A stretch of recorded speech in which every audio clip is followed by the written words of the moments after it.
एक समय की बात है। महर्षि अत्रि की आंखों से उत्पन्न हुई एक अद्भुत तरलता से चंद्रमा का जन्म हुआ। चंद्रमा, जो आकाश में रात की ज्योति बनकर चमकता था, दक्ष के 22वें कन्या अर्थात नक्षत्रों का पति बना। चंद्रमा ने इन नक्षत्रों में से एक रोहिणी को विशेष प्रेम दिया। रोहिणी, जो लाल रंग की थी, उसकी ओर चंद्रमा का आकर्षण बढ़ता ही गया। चंद्रमा ने अपनी अन्य पत्नियों को नजरअंदाज करना शुरू कर दिया। धीरे धीरे उनकी चमक फीकी पड़ने लगी। नक्षत्रों की रोशनी मध्यम होने लगी। आकाश की सुंदरता घटने लगी। सभी पत्नियां परेशान हो गई और अपने पिता दक्ष से शिकायत की। दक्ष ने चंद्रमा से बात की, लेकिन चंद्रमा ने कहा कि वह अपनी रोशनी सबको देता है, लेकिन प्रेम केवल रोहिणी को ही देगा। यह सुनकर दक्ष क्रोधित हो गए और उन्होंने चंद्रमा को शाप दिया कि उसने अपनी पत्नियों का अपमान किया है, अब उसकी रोशनी छिन जाएगी। जैसे अंधकार आंखों में फैलता है, वैसे ही चंद्रमा की चमक भी धीरे धीरे गायब हो जाएगी। चंद्रमा ने शाप को गंभीरता से नहीं लिया, लेकिन अगले ही क्षण उसने महसूस किया कि उसकी रोशनी धीरे धीरे कम हो रही है। वह प्रतिदिन फीका और फीका होता गया। नक्षत्रों को डर हो गया कि यदि चंद्रमा की रोशनी पूरी तरह से चली गई तो पृथ्वी पर अंधकार छा जाएगा और जीवन की गति रुक जाएगी। चंद्रमा ने ब्रह्मा से सलाह ली, तो ब्रह्मा ने उसे महादेव शिव के पास जाने की सलाह दी।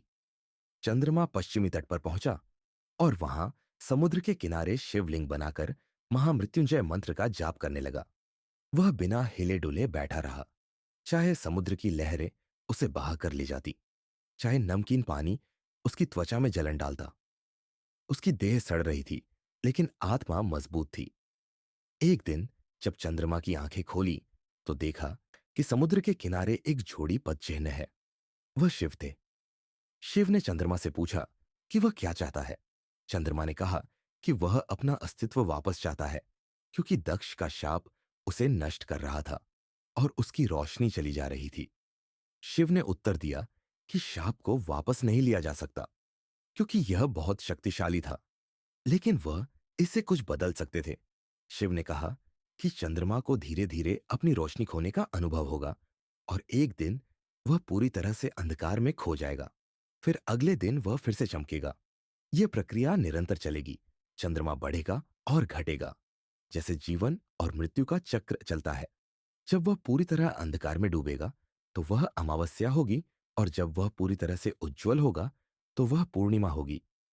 शिव ने यह भी कहा कि चंद्रमा उनकी मस्तक पर सजेगा और उनका नाम चंद्रशेखर होगा। चंद्रमा ने शिव को नमन किया और शिव ने उसे आशीर्वाद दिया। उस तट को अब सोमनाथ के नाम से जाना जाने लगा और चंद्रमा की रोशनी, चाहे कम हो या अधिक, अब हमेशा के लिए बदलते हुए रूप में आकाश में चमकने लगी।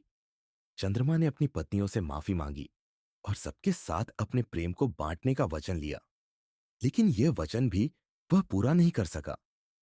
उसकी नियति थी लगातार बढ़ना और घटना, चांद की तरह जो हर दिन बदलता है। दोस्तों, अगर आपको ये कहानी पसंद आई हो तो इसे लाइक करें, अपने दोस्तों के साथ शेयर करें और हमारे चैनल सनातन गाथाएं को सब्सक्राइब करें। जय श्री राम।